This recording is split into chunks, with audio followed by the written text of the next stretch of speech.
నెల్లూరులో మేకపాటి ఫ్యామిలీకి అడుగడుగున ఘోర అవమానాలు తప్పడం లేదు. ఏ ముఖం పెట్టుకుని ఓట్ల కోసం వచ్చావంటూ వైసీపీ మాజీ ఎంపీ రాజగోపాల్ రెడ్డిని చినమాచనూరు వాసులు నిలదీశారు. గుండెమడుగుల గ్రామంలో తన అప్పు ఎప్పుడు తీరుస్తావంటూ రాజమోహన్ రెడ్డిని నడి రోడ్డుపై గ్రామ ఉప సర్పంచ్ విజయభాస్కర్ రెడ్డి నిలదీశారు.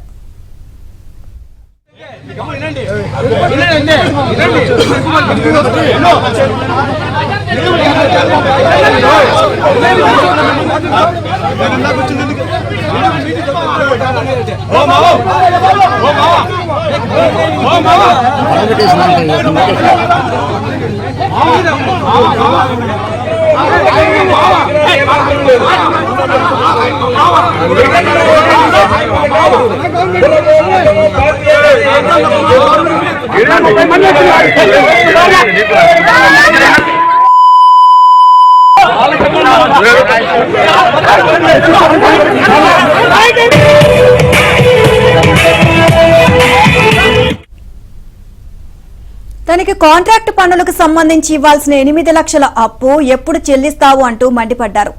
ఎంతమందికి అప్పులు ఎగ్గొట్టారు, మీరు చేసిన పనులకు ఎన్నో కుటుంబాలు వీధిన పడ్డాయి అంటూ ఆగ్రహం వ్యక్తం చేశారు. దీంతో రాజగోపాల్ రెడ్డికి నడి రోడ్డులో పరువు పోయినంత పనైంది. ఒక్కసారిగా ఎన్నికల ప్రచారం రసాభాసగా మారింది. ఇరు వర్గాల మధ్య తీవ్ర స్థాయిలో వాగ్వివాదాలు చోటు చేసుకుని ఉద్రిక్తతకు దారితీసింది.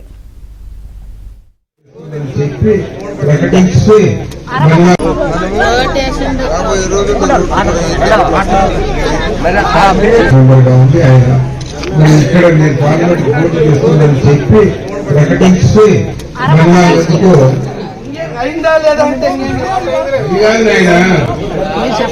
విధానం బట్టి చేస్తారులే, తప్పనిసరిగా చేస్తారు. ఇప్పుడు జగన్ నువ్వే ఉంచి కార్యకర్తలు జగన్మోహన్ రెడ్డి చేసి అభివృద్ధి కార్యక్రమాలు, సంక్షేమ కార్యక్రమాలు అన్ని తెలుసుకోవాలి. రోడ్డు వరకు వచ్చినప్పుడు మన ప్రజల గురించి ఈ రోడ్డు గురించి అడగాల్సిన బాధ్యత వెరీ గుడ్. చాలా బాబు చెప్పు.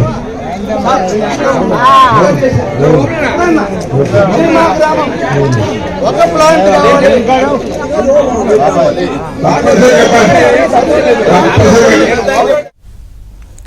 ఆత్మకూరు నియోజకవర్గంలో సొంత మండలమైన మర్రిపాడులోని కదిరినేనిపల్లి, పోలిరెడ్డిపల్లి గ్రామాల్లో మాజీ ఎంపీ మేకపాటి రాజమోహన్ రెడ్డిని జనం నిలదీశారు.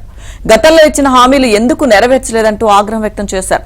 ఏ ముఖం పెట్టుకుని మళ్లీ ఓట్ల కోసం వచ్చారంటూ మండిపడ్డారు. స్థానిక నేతలు సర్ది చెప్పేందుకు తీవ్ర ప్రయత్నాలు చేసినా ఫలించలేదు. దాంతో ఆయన ఆ సభల నుంచి మెల్లగా జారుకోవాల్సి వచ్చింది. విధానం బట్టి చేస్తారులే, తప్పనిసరిగా చేస్తారు. ఇప్పుడు జగన్ నువ్వే ఉంచి కార్యకర్తలు. ఇదే అంశానికి సంబంధించిన పూర్తి సమాచారం మా ప్రతినిధి మహేష్ అందిస్తారు. మహేష్, చెప్పండి, నెల్లూరులో మేకపాటి కుటుంబానికి అడుగు అడుగున అవమానాలు ఎదురవుతున్న పరిస్థితి కనిపిస్తోంది. అప్డేట్స్ ఏంటి? లక్ష్మీదుర్గ నెల్లూరు జిల్లాలోని ఆత్మకూరు, ఉదయగిరి రెండు కాన్స్టిట్యూన్సీలు కూడా మేకపాటి కుటుంబీకులు పోటీ చేయడం జరిగింది. ప్రధానంగా ఇక్కడ చూస్తే ఆత్మకూరు నుంచి ఎమ్మెల్యే విక్రమ్ రెడ్డి, ఉదయగిరి కాన్స్టిట్యూన్సీ నుంచి మేకపాటి రాజమోహన్ రెడ్డి సొంత తమ్ముడు రాజగోపాల్ రెడ్డి, వీళ్ళిద్దరు కూడా పోటీ దిగారు. అయితే ఏ గ్రామానికి వెళ్ళినా కూడా వీళ్ళ కుటుంబ సభ్యులు అడుగడుగునా కూడా అవమానాలు ఎదుర్కోవాల్సి వస్తుంది. మాజీ ఎంపీ రాజమోహన్ రెడ్డి మర్రిపాడు మండలం, వాళ్ళ సొంత మండలం, అక్కడ కదిరినేనిపల్లి, పోలిరెడ్డిపల్లి ఈ రెండు గ్రామాలకు కూడా ఎన్నికల ప్రచారానికి వెళ్తే రెండు చోట్ల కూడా జనం అడ్డుకున్నారు. ఎన్ని సార్లు మీకు ఓట్లు వేసాం, కనీసమైనటువంటి మినిమం సదుపాయాలను కల్పించారా అంటూ వాళ్ళని నిలదీయడం జరిగింది. దాంతో అక్కడ ఉన్నటువంటి స్థానిక నేతలు కొంతమంది సరిచేసే ప్రయత్నం చేసినా కూడా వాళ్ళ మీద కూడా ప్రజలు తిరుగుబాటు వ్యక్తం చేశారు. చివరికి రాజమోహన్ రెడ్డి మెల్లగా అక్కడ నుంచి జారుకోవాల్సి వచ్చింది. అలాగే రాజగోపాల్ రెడ్డి వింజమూరు మండలం గుండెమడుగుల గ్రామంలో ప్రచారానికి వెళ్లారు. అక్కడ ఉప సర్పంచ్ విజయభాస్కర్ రెడ్డి నడి రోడ్లో తనకి ఇవ్వాల్సిన 8 లక్షల రూపాయలు ఎప్పుడు ఇస్తారు అంటూ నిలదీశారు. ఎంత మందికి అప్పులు ఎగ్గొట్టి ఎన్నెన్నో కుటుంబాలు నాశనం చేశారంటూ ఆయన మండిపడటం జరిగింది. ఇరు వర్గాల మధ్య ఘర్షణ చోటు చేసుకుంది, ఉద్రిక్తతకు దారి తీసింది. అక్కడ ఉన్నటువంటి పోలీసులు విజయభాస్కర్ రెడ్డిని, ఆయన అనుచరుల్ని పక్క లాక్కు వెళ్లడంతో వివాదం సద్దుమణిగింది. ప్రధానంగా చూస్తే వాళ్ళ సొంత కుటుంబ సభ్యులు, సొంత సోదరుడు చంద్రశేఖర్ రెడ్డి, ఎమ్మెల్యే శేఖర్ రెడ్డి భార్య శాంతమ్మ కూడా ఇటీవల తీవ్ర ఆవేదన వ్యక్తం చేశారు.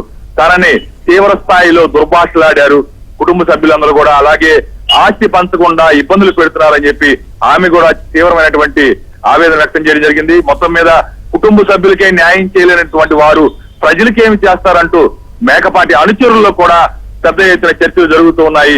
ఎక్కడికి వెళ్ళినా, ఏ గ్రామానికి వెళ్ళినా కూడా ఆ ప్రజలు సమస్యలపైన నిలదీస్తూనే ఉన్నారు.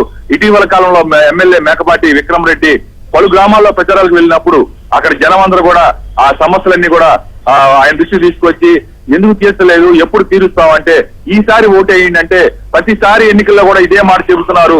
ఒక్కసారి అంటూ ఓట్లు వేయించుకున్నారే కానీ ఎన్నిసార్లు ఓటేసినా మా సమస్యలు మీరు తీర్చారా?